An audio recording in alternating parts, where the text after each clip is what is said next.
문재인 대통령이 신인 헌법재판소장 후보자로 김희수 헌재재판관을 지명했습니다. 검찰 조직의 2인자 자리로 불리는 서울중앙지검장에는 윤석열 검사를 발탁해 본격적인 검찰개혁을 예고했습니다. 오늘의 뉴스탑10 1위로 선정했습니다. 헌법재판소장에 김희수 재판관을 지명했습니다. 헌법기관이면서 사법부의 한 축을 담당하고 있는 헌법재판소장 대응체제가 너무 장기화되고 이제 따른 우려의 목소리가 높아서 우선적으로 지명 절차를 밟게 된 것입니다. 헌법재판소장 인사청문회 절차가 조속히 마무리돼서 헌법재판소장 공백 상황이 빠른 시일 내에 해소될 수 있도록 국회에 부탁을 드립니다. 네, 왜 문재인 대통령은 이 헌법재판소장 후보자로 김희수 재판관을 선택했을까요? 자, 어떤 분석이 가능할까요? 길진균 차장. 너무나 당연한 결과라고들 얘기합니다. 네. 지금 헌법재판소 9인의 재판관 중에 7분이 남아있죠. 네. 7분 중에 가장 진보적이기도 하고 네. 민주당이 추천하신 분입니다. 아하. 2012년도에. 네네. 그리고 지금 7분의 재판관 중에 가장 선임입니다. 네. 권한 대행을 맡고 있고요. 아하. 그러니까 자연스럽게 김희수 재판관이 헌법재판 차기 소장이 될 거라는 것은 예측이 됐던 사실이고요. 네. 시기의 문제였습니다만 오늘 문재인 대통령이 직접 그 지명 사실을 밝혔습니다. 그렇군요. 여러 가지 면에서 김희수 재판관이 지명이 될 수 있을 만한 그런 정황적인 요소가 다 많이 있었군요. 그렇습니다. 실질적으로 이제 민주당 어떻게 보면 같은 뿌리에 있었던 것이죠. 그리고 지난번에 전 상당히 인상적이었던 것이 네. 문재인 대통령이 취임식 할 때 네. 이 사부 요인으로 있는 모습을 봤었는데 아마 그때 이미 어떤 일정의 어떤 교감이 있었지 않을까 그때는 이제 싶은데요. 권한 대행으로 참석을 했던 거죠. 여전히 권한 대행입니다. 그런데 그렇죠. 이번에 그렇죠. 임명이 되고 국회 인준 절차가 끝난다고 하면은 네. 대행을 떼고 앞으로 남은 임기 동안에 어떤 소장으로 가지 않을까 싶습니다. 네. 지금 말씀 중에 민주당의 뿌리라고 하셨는데요. 이제 네. 조금 설명을 드려야 될 것 같은 게 네네. 이분이 민주당의 당적이 이런 건 아니고요. 네. 잠깐 빨리 얘기하시다 보니까 그런 것 같은데 네. 아시겠지만 헌법재판관 9인은 네. 3위는 국회, 3위는 대법관, 3위는 대통령이 지명을 하죠. 추천을 하게 네네. 되었습니다. 그래서 국회를 거쳐서 지명이 되죠. 임명이 되죠. 그런데 네. 이제 2012년도에 더불어민주당의 전신인 민주당에서 추천해서 아하. 헌법재판관으로 임명되신 분입니다. 네, 그런 뜻이었군요. 자, 그런데 오늘 이 발표를 보면은 문재인 대통령이 직접 인사 발표를 했어요. 근데 보통 때 또 다른 인사 발표는 또 윤영찬 수석이 발표하기도 하고요. 자, 이 대통령이 직접 하는 것, 그리고 수석이 발표하는 것, 어떤 기준입니까? 어떤 차이가 있는 겁니까? 근데 국무총리라든지 이런 네. 굉장히 중요한 포스트에 있는 분들은 대통령이 직접 발표하는데 네. 헌법재판소장 같은 경우는 이번에 탄핵 사태에서도 알 수 있듯이 굉장히 나름대로 비중 있고 헌법적인 가치를 지켜야 되는 최후의 어떤 그런 위치이기 때문에 중요한 자리라고 생각해서 네. 대통령이 직접 발표한 것 같습니다. 그런데 지금 김희수 소장이 아시다시피 소수 의견을 많이 냈지 않습니까? 네.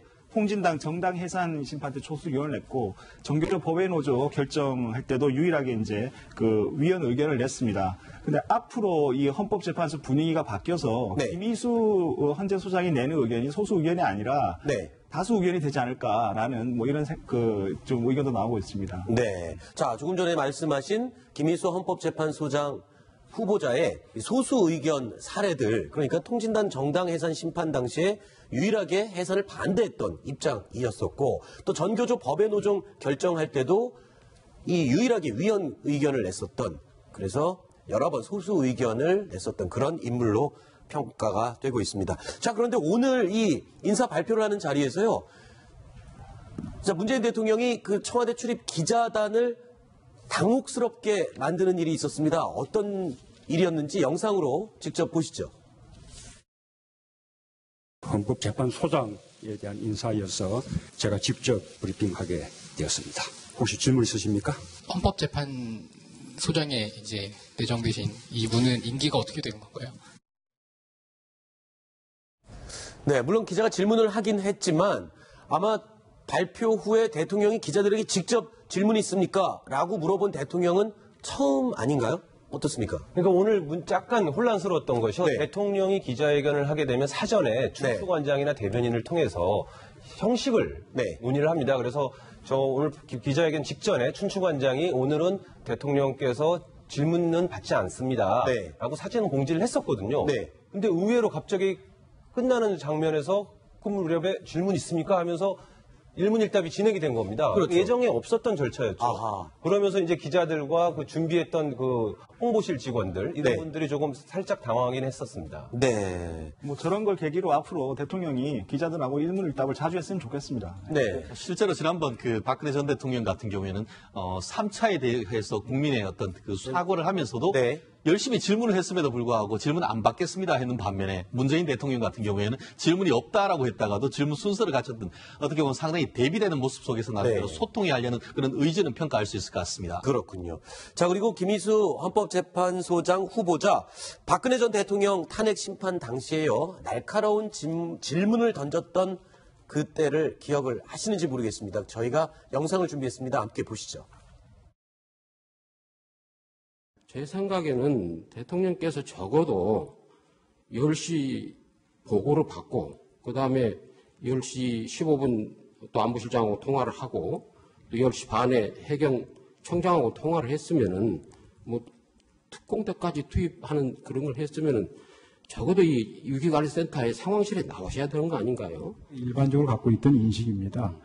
대통령께서 저희 상황실에 오시는 경우는 대개 이제 북한이 핵실험을 했다든지 그 뻔히 결과를 다 알고 있기 때문에 대책을 세우고 그럴 경우에 이제 오셔서 국가안전보장회의를 여시고 그러는데 그 당시는 초기 상황 보고였고 그게 그렇게 긴박하게 돌아간다 그런 생각을 못했기 때문에 어느 상황에서는 난 대통령 그러니까 국가안보실에 안 나오시면은 적어도 모시러 가가지고 이 현장에 나오셔야 된다.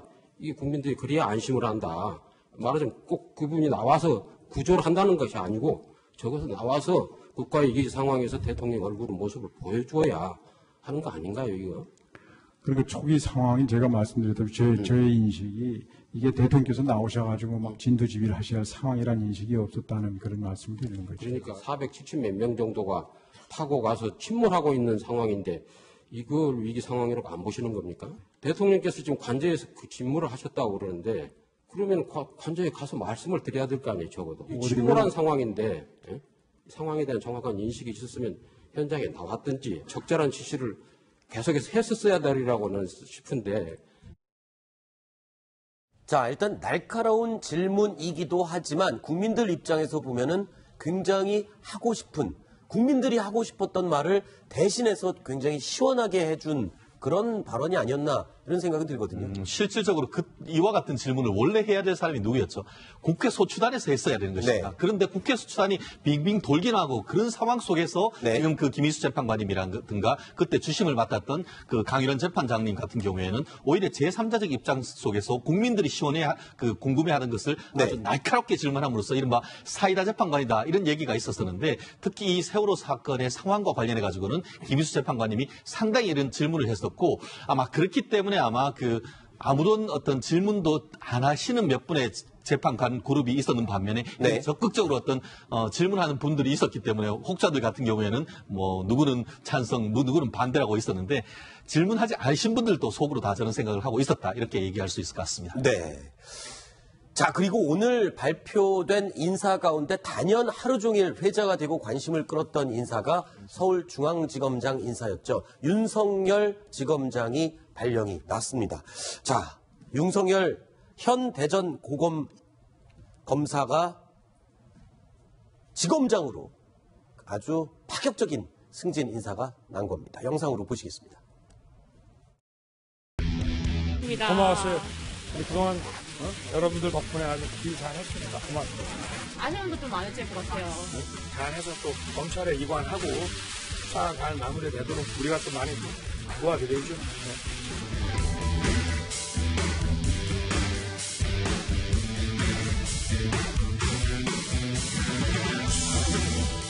승진 인사 서울중앙지검 검사장 윤석열 현 대전고검 검사. 갑자기 이렇게 좀 너무 벅찬 직책을 맡게 돼가지고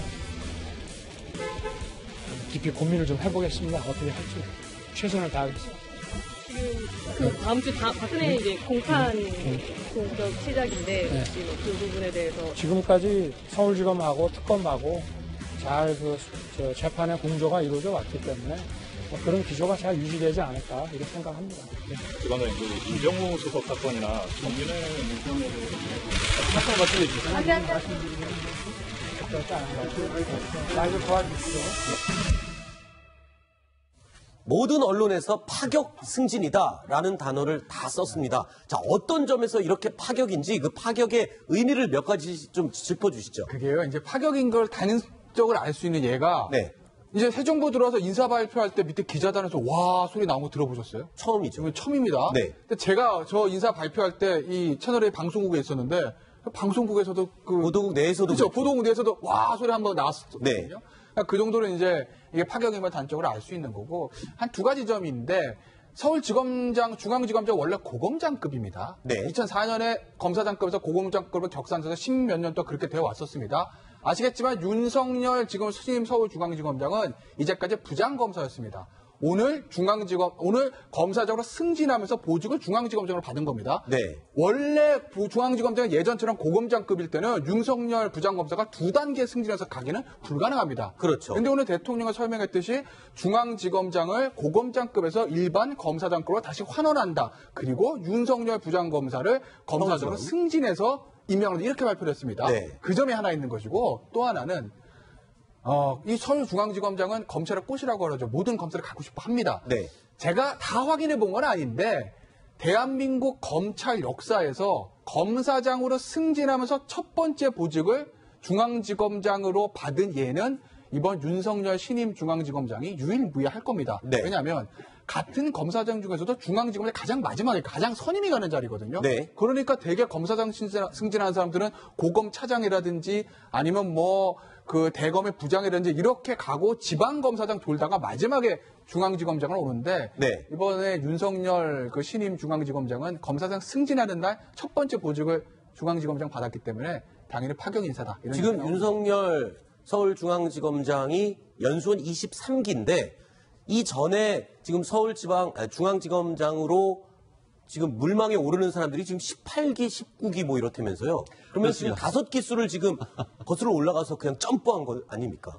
기본적으로 검찰 같은 경우에는 기수 문화가 상당히 그렇죠. 심하죠. 그래서 심지어는 뭐 이렇게 앞에 산책할 때나 아니면 등산 갈 때도 그 연수원 기수 순서대로 한다라는 그런 얘기가 있었는데 네. 일반적인 케이스다라고 한다고 하면은 지금 23기가 됐기 때문에 그 이후에 22기부터 지금 선임 있는 분들은 다 사실 옷을 벗어야 되는 그런 상황 네. 속인데 워낙 한꺼번에 이제 점핑되는 그 기수가 많기 때문에 네. 이 부분에 대해서도 후속 어떤 인사 내지는 그렇죠. 용단을 내리고 본인이 이제 사퇴를 할지에 대해서 네. 지금 고민하는 분들이 상당히 많을 것 같은데요.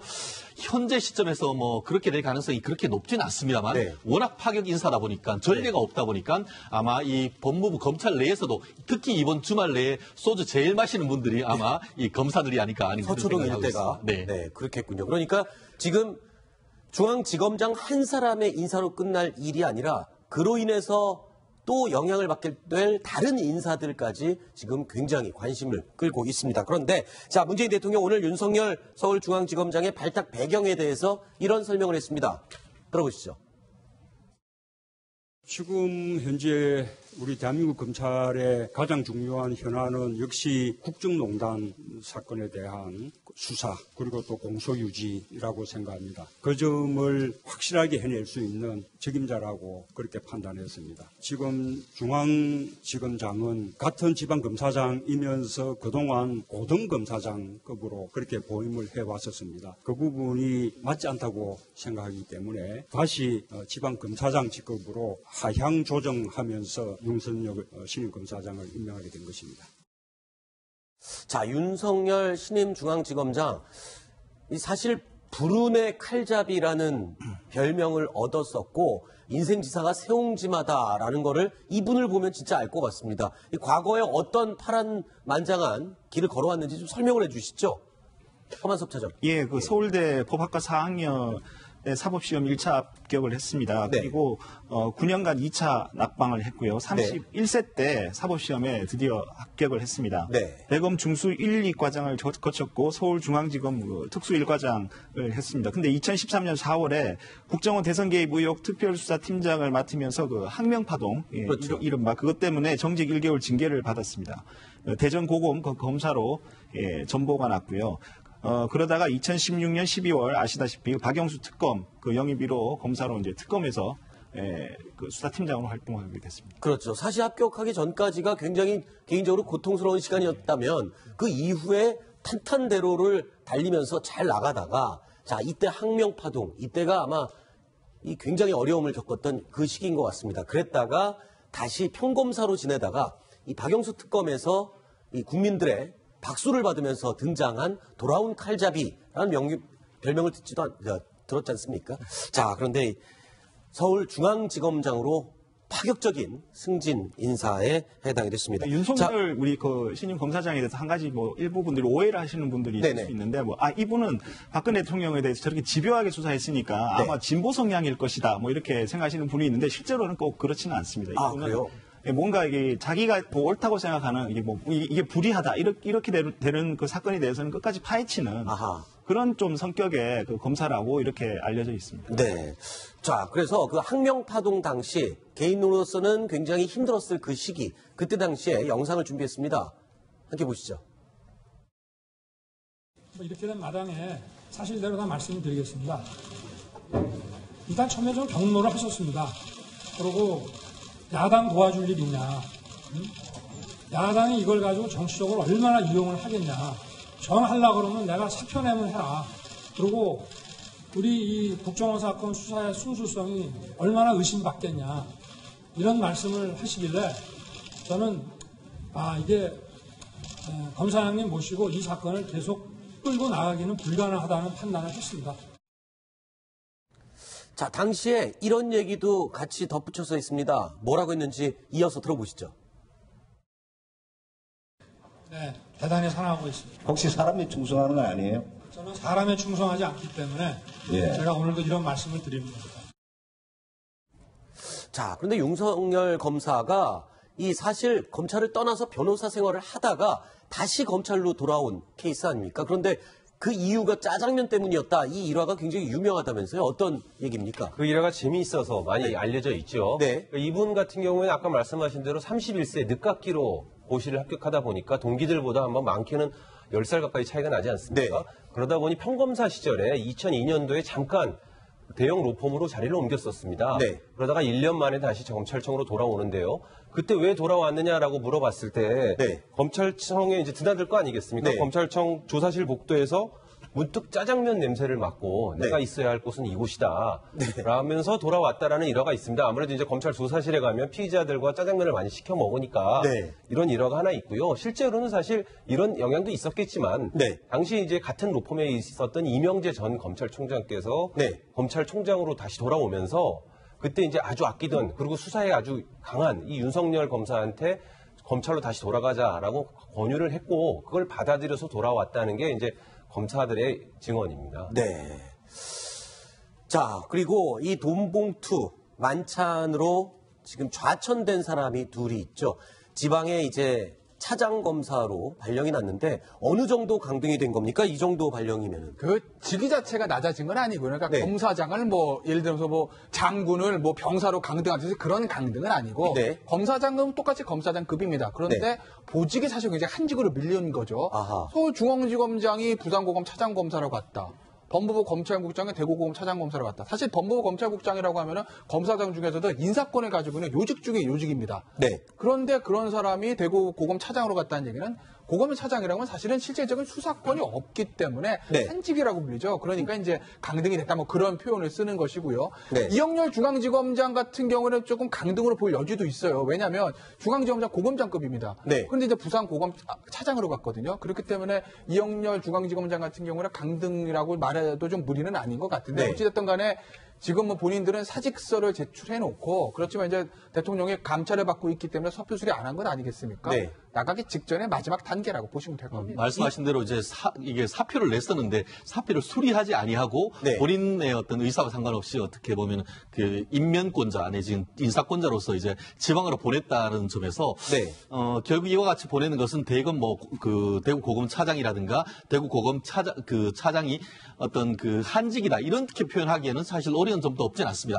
결국 그와 같은 것은 뭐냐면 일반적인 공무원이다라고 한다고 하면은 이런 의혹이 있을 경우에는 어떻게 보면은 보직 해임을 하고 대기 발령할 수도 있을 것인데 네. 그렇게 하지는 않고 일단 그 인사 이동을 해서 이른바 전보 인사를 했다라고 볼 수 있을 텐데 네. 그럼에도 불구하고 어떻게 보면은 명예를 가장 중시하는 어떤 검찰로서는 네. 상당 부분 불명예스러운 어떤 보직 인사 아닌가 싶습니다. 자, 그리고 또 검찰 조직 내에서 아주 주요 보직 중에 하나인 법무부 검찰국장 자리가 이제 비게 됐지 않습니까? 여기 지금 새로 또 임명이 됐죠? 그렇죠. 새로 이제 보임이 됐죠. 그 박균택 신임 이제 검찰국장인데 이 인사에 대해서 이제 우리가 오늘 언론에 항상 보도되는 게 호남 출신이다. 네, 그게 무슨 얘기하는 것이고 왜 의미가 있습니까? 그러니까 11년 만이라는 거죠. 아하. 왜냐하면 사실은 글쎄 이게 꼭 뭐 맞는 건 아닌데 네. 그동안 사실 이 검찰국장이라는 자리가 아까도 제가 말씀드렸을 때 검찰 인사를 실무를 담당하는 사람이기 때문에 요직 중에 요직입니다. 네. 그런데 그동안 이제 보수 정권 9년 동안 사실은 호남 정권은 아니지 않습니까? 네. 그것과 직접적인 연관이 있다. 뭐 이렇게 말씀드릴 수는 없는데 어찌됐든 간에 이번에 11년 만에 호남 출신 인사를 신임 검찰국장에 임명을 했다는 것을 보면 과연 이제 문재인 대통령이 검찰에 대한 어떤 시각을 가지고 있는지를 또 단적으로 보여주는 하나의 예라고 할 수 있을 것 같습니다. 자, 이쯤 되면은 검찰 조직 내부에서는 새 정부의 검찰 개혁 움직임에 이제 순응을 해야 될지 아니면 반발을 해야 될지 어느 정도 기류가 흐르기 시작할 것 같은데요. 검찰 내부 어떨 걸로 예상됩니까? 제가 들은 바로는 한마디로 패닉이다. 네. 폭탄이 떨어지고 나면 그 당시 같은 경우에는 네. 뭐 정신이 없는 것이죠. 그쵸. 아마 오늘 인사이동이 있고 나서 이번 주말을 거치면서 나름대로 어떤 갈 길을 정하는 사람들이 있을 것이다라는데 네. 제가 SNS에 봤더니만 서울에서 술 마시면은 이게 어떻게 될지 모르니까 지방 가서 술 마셔야겠다는 그런 글도 본 것 같은데요. 검찰이 어떤 조직입니까? 어떻게 보면 센 조직 같지만 어떻게 네. 보면 가장 강한 어떤 그 권력에 대해서는 또 약한 것이 검찰입니다. 그렇기 때문에 일정 부분 어떤 반발이 있을지 모르지만 정권 초기에 어떻게 보면은 각을 세우기보다는 검찰 조직 내에서의 어떤 논리로서 어떤 순응하는 모습이 갈 가능성이 오히려 높지 않을까 싶습니다. 그렇게 강력한 검찰이 이렇게 조용히 순응하는 모습도 참 아이러니컬한 느낌이 듭니다. 근데 이게 처음에 조국 민정수석이 부임을 하자마자 뭐라고 했냐면은 정윤회 문건 있지 않습니까? 정윤회 네. 문건을 가지고 재조사를 하는데 이게 뭐 잘못됐으니까 뭔가 좀 이렇게 바로 잡아야 된다 이런 식으로 미리 조사도 하기도 전에 미리 결론을 내놓고 막 시작했단 말이에요. 네. 그러면은 조국 수석의 이런 행보들이 보면 조금 행정 경험이 없어서 좀 아마추어적으로 좀 비친 소지가 있었습니다. 그래서 네. 서울중앙지검에서 보도자료를 내고 정윤회 문건에 있어서 뭐 우리는 최순실이나 이런 부분은 관계가 없다. 이런 식으로 이렇게 강하게 반발을 하고 있었습니다. 이런 만약에 기조가 계속됐다면 어떻게 보면은 청와대하고 검찰이 진짜 어떻게 좀 갈등을 하는 거 아니냐 이렇게까지 생각이 있었는데 갑자기 이영렬 중앙지검장의 돈봉투 술자리 사건이 터져버린 겁니다. 네. 그래서 이건 꼼짝도 못하고 이영렬 중앙지검장과 검찰국장이 그대로 이제 자리에서 자리를 잃게 된 것이죠.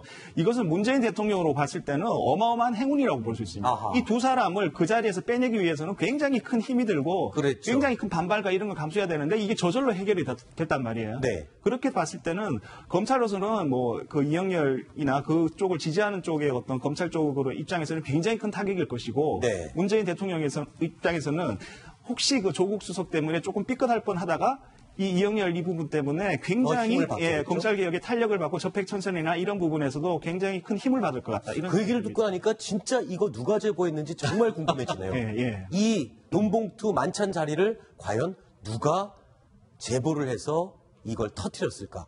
굉장히 궁금해지는 부분입니다. 자, 그리고요, 박근혜 전 대통령의 첫 재판이 오는 23일에 열립니다. 그런데 이 재판 방청권을 얻으려는 경쟁률이 어마어마했다고 하는데 얼마나 몰렸습니까? 방청권 받으려고 사람들이 오늘 몇 명이 볼 수 있는 거죠? 이 배정자석 68석이라고 합니다. 배정자석이 그러니까 민간인이 볼 수 있는 자석이 그러니까 기자단 빼놓고 68명인데 몇 명 왔게요? 몇 명 왔습니까? 525명이요. 그러면 520... 경쟁률 7.7대 1이라는 겁니다. 네. 그러면 역대 최고 기록이라는 거거든요. 여태까지 방청석을 이 나눠주는 경쟁률로는 최고 기록이죠. 최고 기록이죠. 왜냐하면 전체 150석 중에서 한 68석을 배정하면 굉장히 많이 배정한 거거든요. 사실 일반인들한테. 네네. 근데 지금 보시는 것처럼 저렇게 많은 분들이 왔습니다. 그동안 이제 뭐 이 최순실 게이트 이 재판 방청하기 위해서 여러분들이 오시긴 왔는데 아무래도 박 전 대통령의 재판은 조금 더 상징성이 있고 또 관심이 있지 않습니까? 네. 그러니까 시민들의 이제 거기 몰리는 거죠. 나도 직접 그 세기의 재판, 역사의 길이 남은 재판을 한번 보고 싶다라는 걸 어떤 시민들의 그렇군요. 그런 것들이 반영된 거 아닌가 싶습니다. 자, 실제로 방청권 배부를 받기 위해서 온 시민들 이야기를 좀 들어봤습니다. 함께 보시죠. 과연 이제 그분께서 계속 지금까지 해오셨던 그런 모든 혐의를 전면 부인하는 태도를 일관하실지 아니면 조금 이제 뭔가 뉘우치는 모습을 보일지 그 부분이 가장 관건인 것 같고요. 근데 노블레스 오블리주를 실천해야 될 그런 사람들이 직권 남용이나 그런 걸 하지 않는 그런 깨끗한 세상이 오지 않을까 그런 일말의 기대를 해봅니다. 저 전남 신안에서 어제 와가지고 아침 6시에 여기 밖에서 기다렸어요. 그때. 그분이 좀 얼굴 좀 보고 싶어서 왔어요.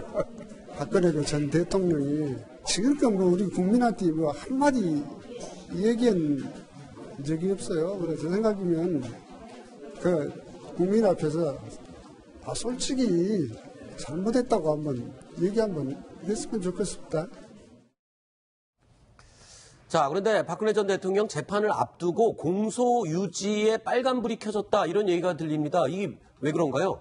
예, 좀 전에 얘기가 나왔지만 이영렬 부산고검 차장검사 네. 중앙지검 하다가 지금 그게 자처를 됐고요. 그다음에 노승권 1차장 그리고 이원석 특수 1부장, 한웅재 형사 8부장 이분들이 이거 돈봉투 사건 때문에 감찰 대상이 다 됐습니다. 아, 그러니까 이분들이 공소 유지를 해서 그 재판을 진행을 해야 되는 분들인데 그렇죠. 예. 특히 이 두 사람은 직접 박 전 대통령을 신문했던 그 두 검사로 유명하죠. 여러 번 보도를 해드렸었고 그런데 이제 이영렬 이 차장검사가 이끌던 그 수사팀이 국정농단 사건을 수사하던 그 팀이다 보니까 전부 다 지금 감찰 대상에 포함된 거군요. 예. 박 전 대통령을 직접 신문한 그 부장검사들이 아마 법정에 나가서 그렇죠. 재판을 진행해야 될 것 같은데 네. 지금 이 감찰 대상이 되는 바람에 이게 어떻게 될지 잘 모르겠네요. 그럼 어떻게 실질적으로 지금 감찰한다고 해서 뭐 보직 해임이 되거나 아니면 대기 발령되는 건 아닙니다. 여전히 그대로 되기 때문에 이분들 같은 경우에는 우리가 검찰 같은 경우에는 보통 이제 수사검사와 공판검사가 따로 있습니다. 그렇지만 네네. 이와 같이 중요한 사건 같은 경우에는 수사검사가 직접 공판에 관여한다 해서 그런 걸 직접 관여한다고 해서 직관 사건이라고 하는 것 하는데요. 이원석 부장이나 한웅재 부장 같은 경우에는 사실관계를 가장 잘 아는 분들이기 때문에 그렇죠. 이번 재판 설령 이와 같은 그 문제가 있다 하더라도 재판 자체에 대해서는 만전을 기하고 있지 않을까 싶습니다. 그렇군요. 알겠습니다.